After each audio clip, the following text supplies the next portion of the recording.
Jim, I've caught you right in the middle of your eating and your drinking of caffeine. I couldn't be more excited. The perfect time for me to introduce you, the deep historian of the Beach Club, the deep history historian of the Beach Club, to the members of the Beach Club. I want to ask you a couple of questions, Jim. Let's have some fun. Are you ready to have some fun, Jim? I am. Are you buzzed from the caffeine fully that you've got? caffeinated and ready for some fun. I love it. You know, it's interesting, Jim, when we talk about the beach, I heard this part of the beach was settled by people who had no interest at all in the beach. Is that true, Jim?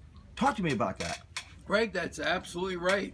The Marquez and Reyes families, who were the original land grant owners of the beach and much of the west side, had no interest in the beach. Their interests were the grasslands and the dry, sunny climate that allowed their cattle and sheep to graze there.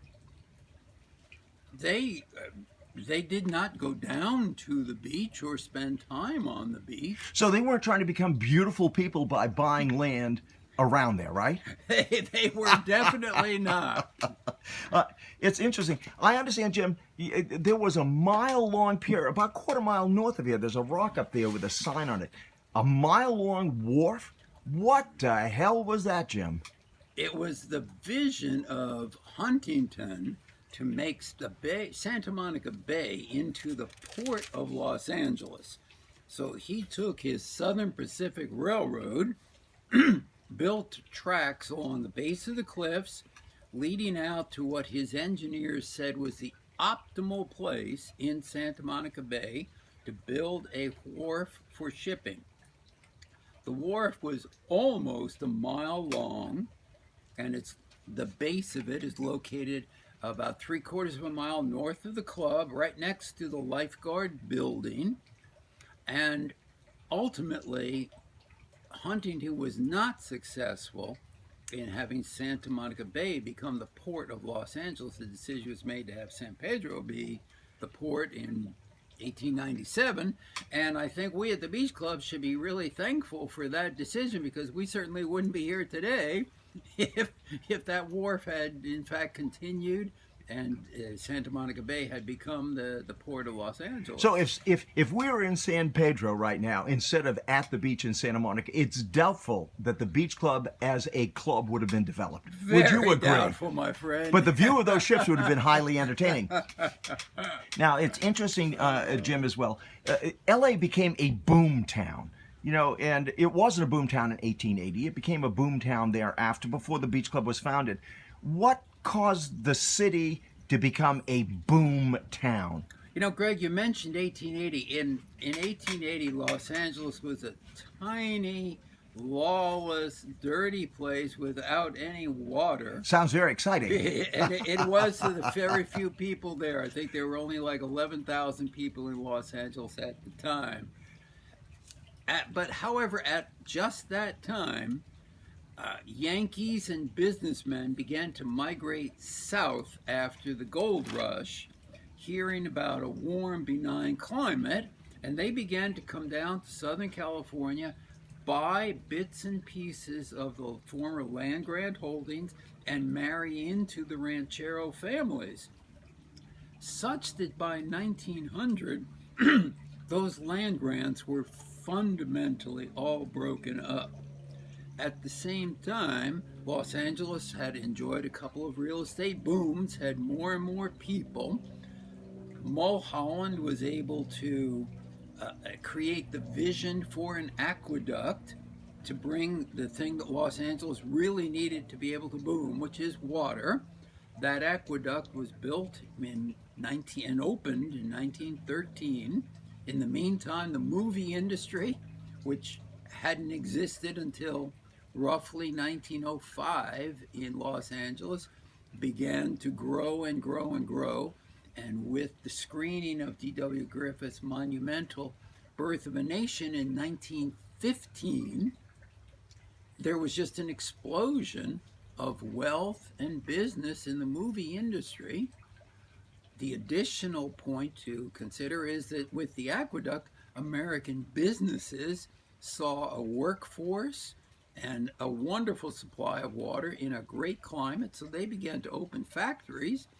And before you know it, Los Angeles grew from 11,000 people in 1880 to almost 600,000 people by 1920. So with that growth, a leisure class was developed with money and time. Is that true? Absolutely, and it was primarily driven by the movie industry who wanted to show their wealth, show their celebrity, live high profile lives, which they were able to do in the portion of the beach now called the Gold Coast. And the city of Santa Monica helped out the development of that area by building the California Incline in 1905, which created the link between the bluffs and the beach and allowed vehicular access to the beach that hadn't existed before.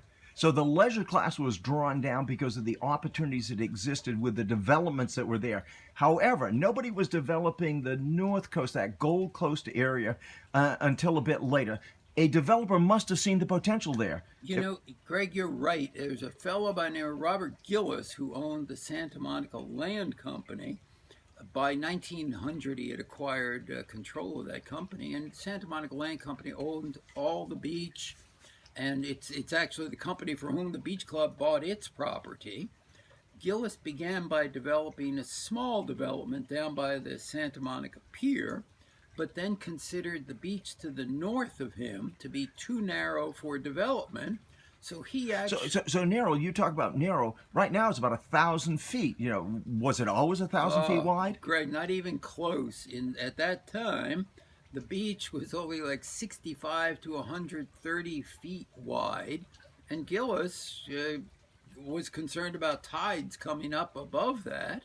So he considered the land not something he could develop. You're not going to believe this, but he actually approached the city of Santa Monica and offered the entire beach to the north to the city for $25 a foot. And the city turned it down. I find that fascinating. We just bought a half an acre of land for $10 million. So here on the Santa Monica beach to the south of the club. So Gillis saw potential then.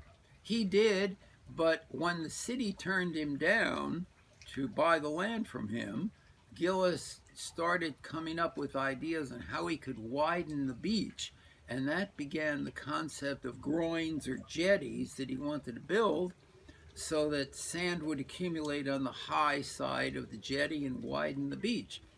This turned out to be a very controversial issue that took some years to sort out. Ultimately, he was able to build those jetties, but by that time, the aqueduct was built, the movie industry was growing, factories were booming, and by that time, 1920, everybody just wanted to be at the beach. So he turned out to be very successful. So the opportunity arose for the beach club to become the beach club. But that's the next story, Jim. We're not going to talk about that right now. What I do want to thank you, the deep historian of the beach club. We who are members of the club, who are in love with the beach club, want to say thank you, Jim, for being the beach club's deep historian. Peace and love. Loving it, Greg.